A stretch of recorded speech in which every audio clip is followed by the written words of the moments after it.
Hey everyone, and welcome back to the Kingdom Hearts 2 Final Mix Critical Mode Any Percent Speedrun tutorial. In this episode we are going to be going over the Space Paranoid section of the run, and not much to cover beforehand, so let's get right into it.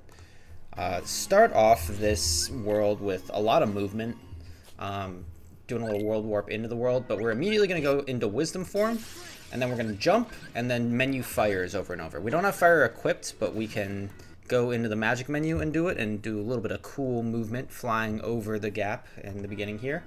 Quick cutscene from Cloud, and then we're just gonna quick run our way over to Merlin's house.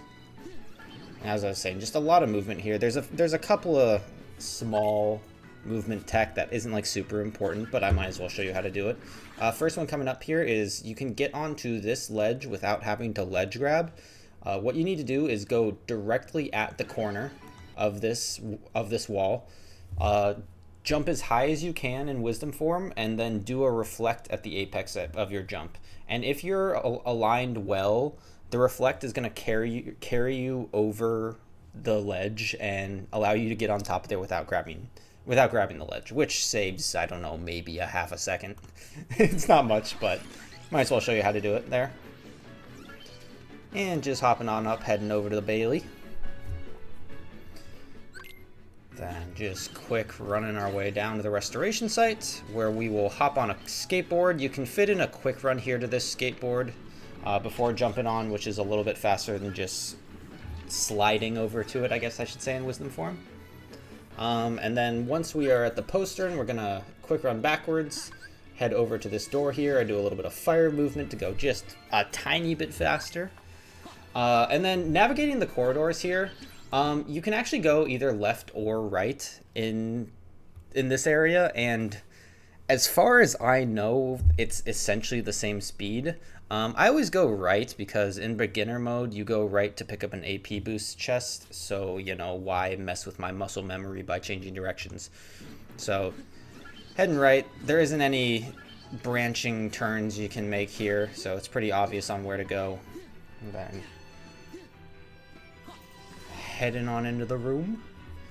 Quick run over to Leon. I hold the joystick at like 11 o'clock there, just to talk to him without accidentally examining anything. First little bit of gameplay here. We're gonna run a couple steps backwards, either left or right, doesn't matter. We're just trying to force Sora to do a slide dash into this door. All you need to do is a slide dash, one hit, and then that gets you enough clusters to unlock the door. I just continue doing a finisher. It's not necessary at all. You will draw in the orbs as you're doing it. Very small menu here. Just gonna take both of Tron's items. He's got an ether and a potion. If you don't need the potion, you don't have to take it, but I usually do because it's a very small thing. And then head on over to this mini game. This cube, what you need to do is hit the red cube that pops up with a finisher. It does work if you use a drive explosion. That also counts as a finisher in this case and lets you end the mini game there. It can spawn in any of these, totally random. The worst is when it spawns directly behind. You can't even see it, and that loses you half a second, whatever. But yeah, so just wherever it is, quick run on over to it. I like to walk with it a little bit. It doesn't, like, I hope you can figure out how to track the cube in the circle. You know, I just stare at it, and I go into Wisdom form to end the minigame, and then also to do a little bit quicker movement in this next session as we head back into Hollow Bastion for a little bit, where we'll skip a bunch of cutscenes, examine some walls and whatnot. And we will also be acquiring both Master Form and Stitch here. So this big chest right here is Stitch. We do want to pick him up in critical mode. And then we're going to head back to the computer and begin Light Cycle. So Light Cycle, pretty notorious fight because in critical mode it's incredibly easy to die to it. There's two segments. This first segment where you just have to take out 6 enemies. And then the second segment, which is a auto-scroller, kind of. You're forced forward, and you just go for the exit. This first segment is totally random in that the way the enemies spawn is not consistent. It's always the same enemies. It starts with 2 blue guys, then we'll go to 2 yellow guys, and then to 2 green guys. But the order and the spacing that they spawn will not be the same. So you're going to have to kind of make decisions to take care of these guys as quickly as possible, and your goal is to kill all of them before you make the first turn. If you kill all of them before that you make the first turn, you've done a good job. That's basically how we judge it. So in this case, I am kind of partial to using the Keyblade swing.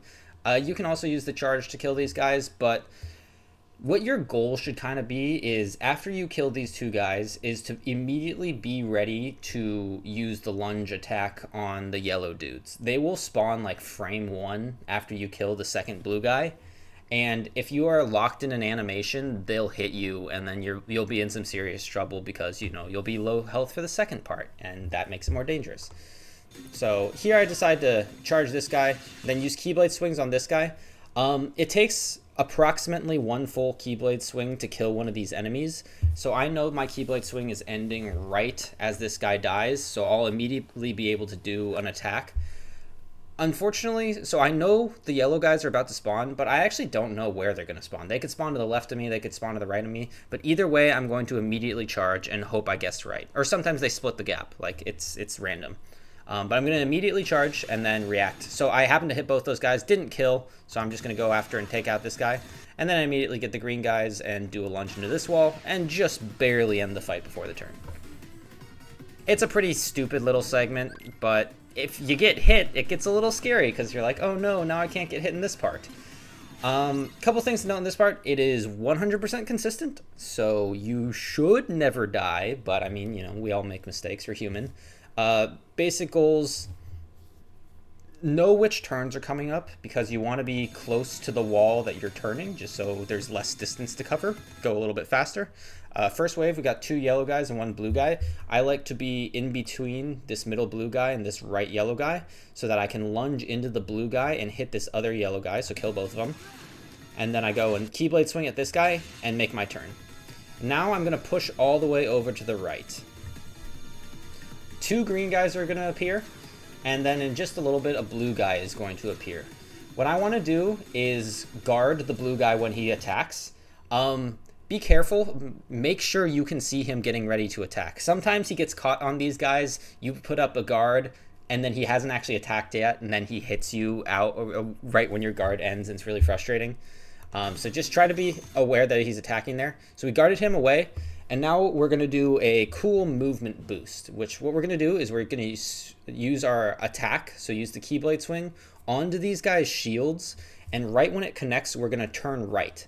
And normally when you swing at a shield guy, it's going to knock you into the wall, but because there is no wall and we're turning, it's just going to give us a speed boost on this turn.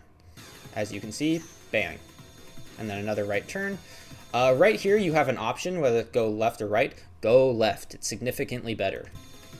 And in this segment, I know exactly what turn is coming up next. I couldn't tell you offhand what the turns are, but they kind of alternate. So it's immediately a left and then a right and then a left and a right and so on and so forth.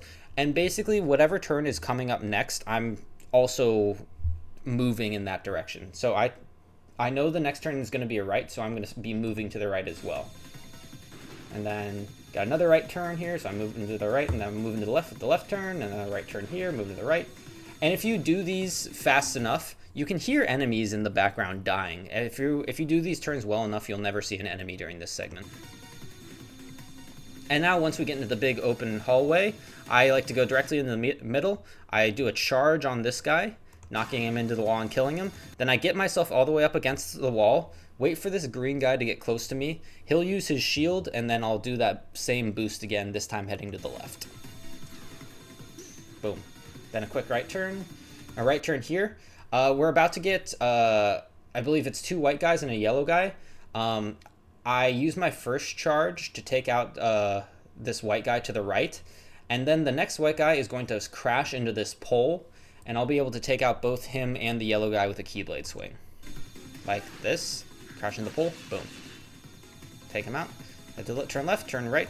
This turn right here is pretty important. You really want to do it quickly, because if you do it quickly, no enemies will be able to spawn. However, if you don't do it quickly, enemies will spawn, and what you'll need to do is move out of the way to the left, get out of the way of this pole, because there's going to be enemies on you immediately, and you'll want to charge them into the wall, avoiding this wall that comes up next.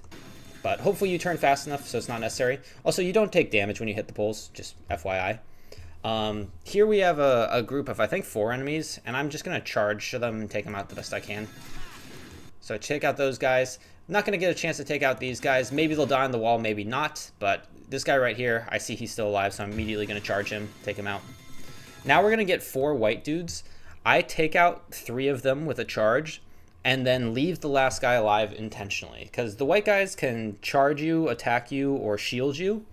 And if the guy chooses to shield, we can get another boost for free. So take out the 3. This guy's left. I'm going to see what he's doing. Oh, nice. He gave me the shield. Get another boost. And then we just head down the middle till the end. That's Light Cycle. These Devastators will shoot a shot at you. You can guard it if you want, but it doesn't actually hit you if you're right down the middle.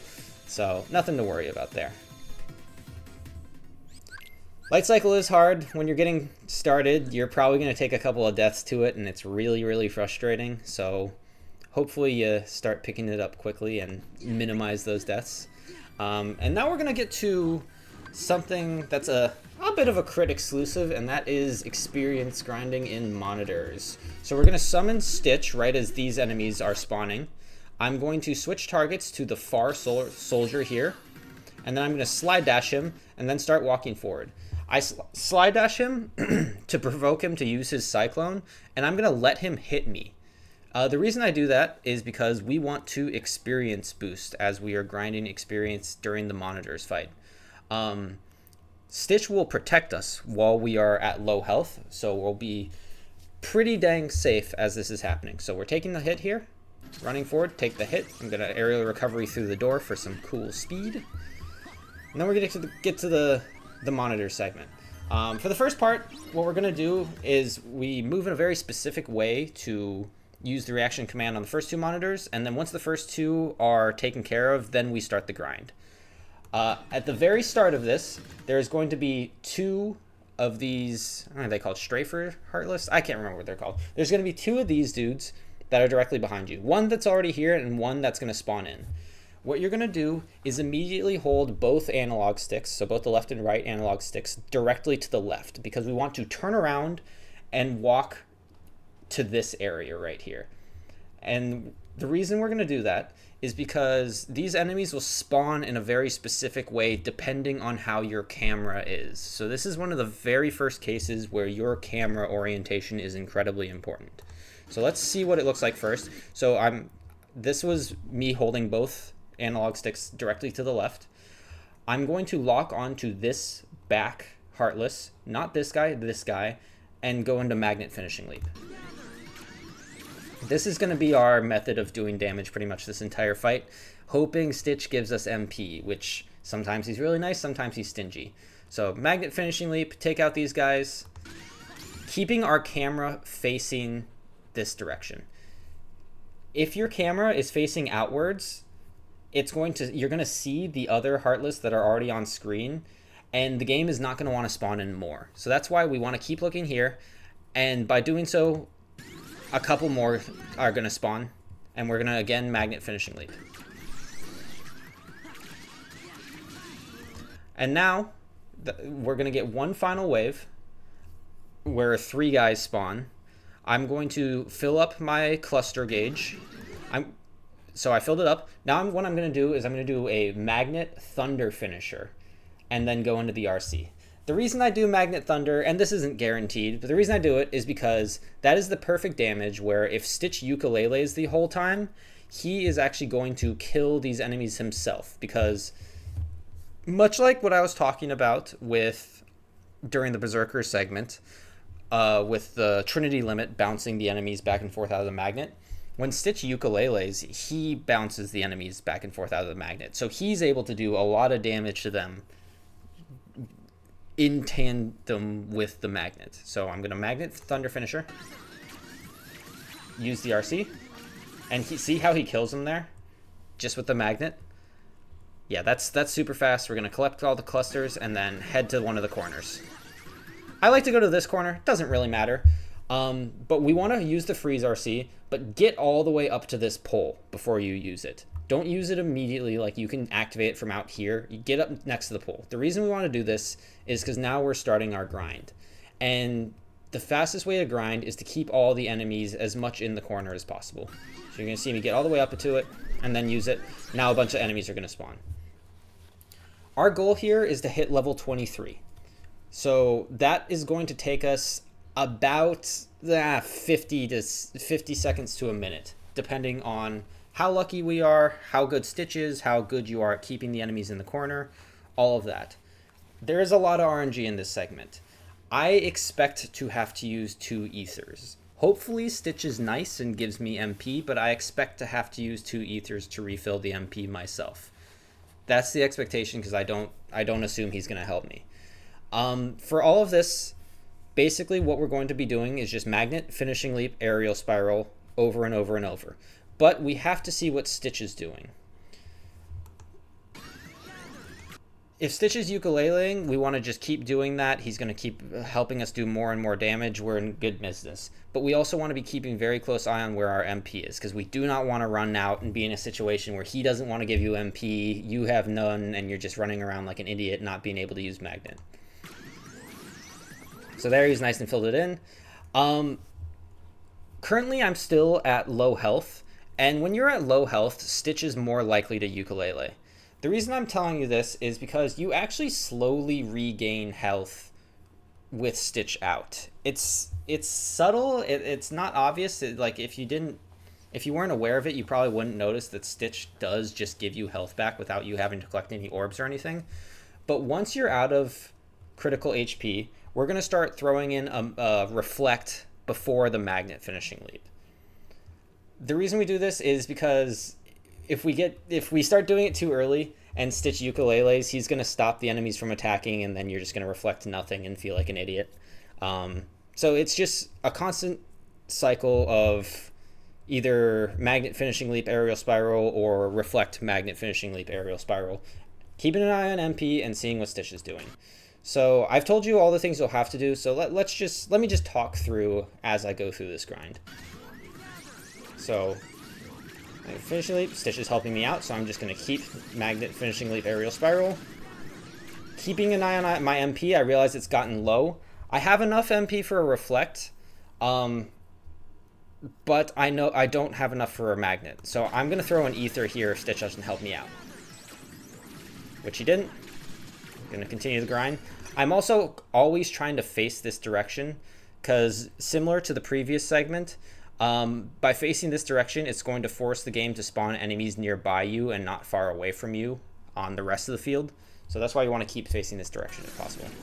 And now I'm starting to throw in the reflects. But here I realized I have enough MP for another magnet, but if I was to do another reflect into a magnet, I would run out of MP. So I know not to. Now again, I'm paying attention. Is Stitch going to help me? No, he's not. I throw an ether. And now I delay my reflect a little bit because I know it takes a little bit of time for the ether to hit, and I want to make sure it hits before I use the reflect and don't accidentally run out of MP there. That would be unfortunate. But yeah, continuing to just go through this cycle.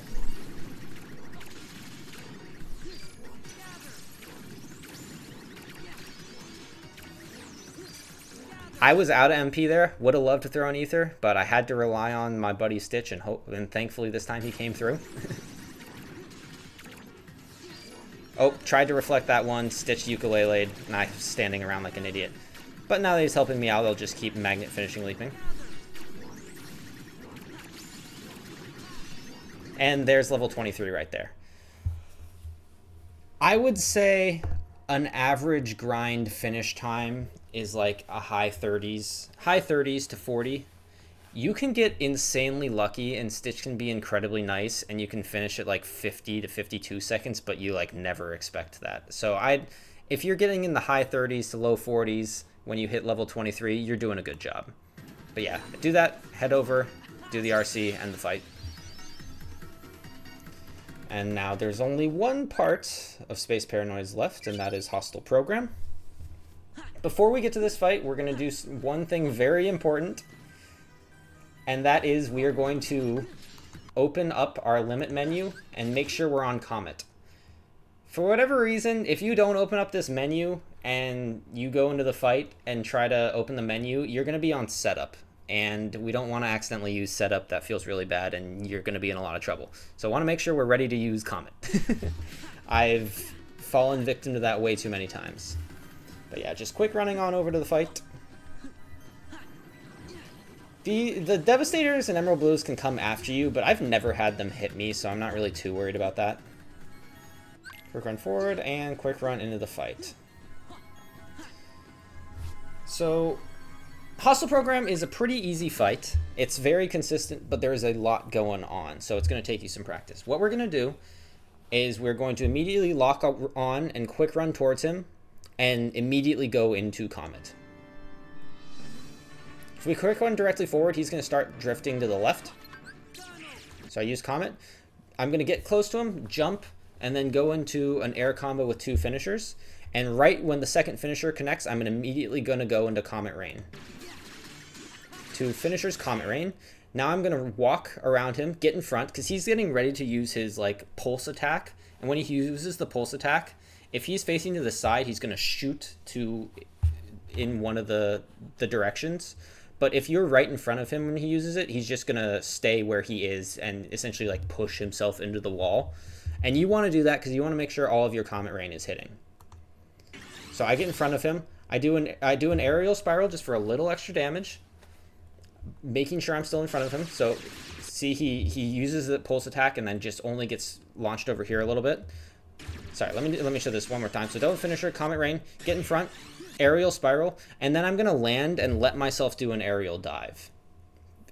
One of the cool things, and we'll see this a lot more when we get to Duck Flare, is when Comet Rain or Duck Flare is connecting, every single one of the hits that you do in aerial dive or aerial spiral does full damage.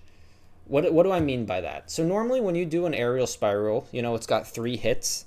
Whatever hit connects first is going to do more damage than the next 2 hits.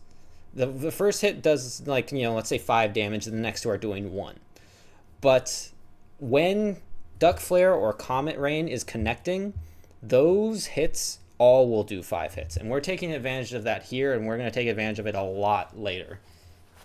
So I'm doing an aerial spiral, keeping myself in front, landing, and then going into an aerial dive full combo. That's happening during the Comet Rain, doing a ton of damage. So let's just to see how much damage got done there. We go all the way from halfway here at 4 bars to almost down to halfway at 3 bars. Quite a lot there. That's plenty of damage. It doesn't really, as long as there is a health gate right around here, and as long as you break it, it doesn't matter how much damage you do after that. We're going to collect all the clusters, and it's pretty obvious if you break it, because if you fail to break it, you're not going to have enough clusters to pick up. So we're going to collect all the clusters, so we're ready to freeze, get ourselves to the middle of the arena, just so we're ready for whichever direction he goes. Freeze him immediately, and get ready to go into limit form. I'm a good distance, so I can't really get to him with just a slide dash. So what I'm going to do is I'm going to quick run over to him and immediately go into limit form. And this is our first example of limit form. We're going to go into limit form. We're going to first do a full ground combo. So Zantetsuken into Ripple Drive. The Ripple Drive honestly isn't important for damage. It's more just a timing thing. So Zantet, Ripple Drive, one more combo with Zantet. And now we're going to use Ragnarok or Infinity, whatever you want to call it. So for me, since I have items customized on X, I can't use Ragnarok from the shortcut menu. So I have to go into the limit menu to do it. So I go into it, use Infinity, and when you're using Infinity, you can have a little bit of movement with Sora. So as I'm doing this, I am holding backwards so that I get as far away from him as possible. The reason I do that is if you're super close, all the shots are going to be going everywhere and not connecting. But by pulling away, you're going to give them time to hone in and have all of them connect on him. And that's going to break a next health barrier that gets him to about here, which is going to break his shell, drop a lot of orbs, and then he's going to start jetting around the room. And also make sure you hit the max RC here, so the Giga Impact. They all connect. I auto revert. You only have enough drive to do that infinity there, so I automatically revert. I quick run forward and I quickly do a thunder on him. You have enough MP for a thunder, and what the thunder does is, one, it's a tiny bit of damage, but two, it drops a few more orbs. You have a limited amount of time to collect all of these orbs before you have to use the RC, so having a few extra down there is quite nice. So do a quick thunder, and now I'm gonna collect a few that are right here. Make it, he spins around this room a couple times, so make sure you do not get hit, because this is a one shot. Once he passes by this second time, then I'm gonna go quick run and collect all the orbs. And basically, once I'm full, I'm gonna immediately use the freeze command. By immediately using the freeze command, he's gonna come over to you, and by the time the animation ends, he's gonna freeze like right where you are. It's very cool. One thing to look out for, Tron has auto limit equipped. You see setup right here? If you press triangle before you have all the orbs, you're going to use setup and you're going to be upset. So make sure you've got all the orbs and this reaction command turns to freeze, and then freeze him. Boom, stops with him right there, and now we're going to go into Comet. This part is a little bit complicated. So I go into Comet and use a full combo double finisher, and then press triangle with the Comet input, or with the Comet flares. The way this works is basically over and over and over, you're going to do a full combo double finisher. After the double finisher, you'll use a flare. And then as you start your next combo, during the aerial spiral that starts the combo, you'll be able to use another flare. This takes a lot of either input timing, or the way that I do it is I actually take my left hand off the controller and press triangle so I can just be mashing X basically this whole time. So that's the way I do it. Other people time their inputs. That's probably the better way to do it. You can do it whichever way works best for you. But just so it's obvious, I'm gonna slow this down. Let's try half speed just to see when the flares are hitting. So freeze, Comet, full combo, double finisher. Then I use the Comet, aerial spiral, other Comet. Keep going, double finisher, other Comet, aerial spiral, and now we go into Comet Rain. So there's a lot happening there. But do you see what I mean, where you use the Comet flare during the aerial spiral and after the double finisher? You just do that over and over until this final combo where you will activate the Comet Rain and then do another full combo while the Comet Rain's hitting, and that'll kill.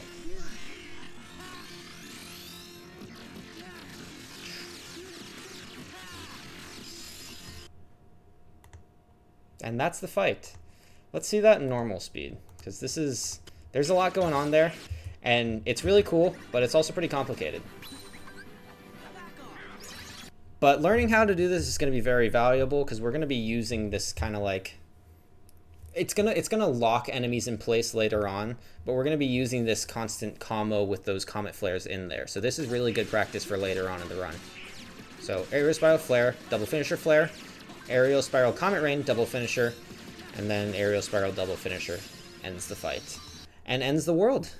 That is Space Paranoids. Not a super long visit, but a couple of key things that are going to take some practice initially to get right, but honestly, once you get them down, they're pretty down, and this world will be a breeze.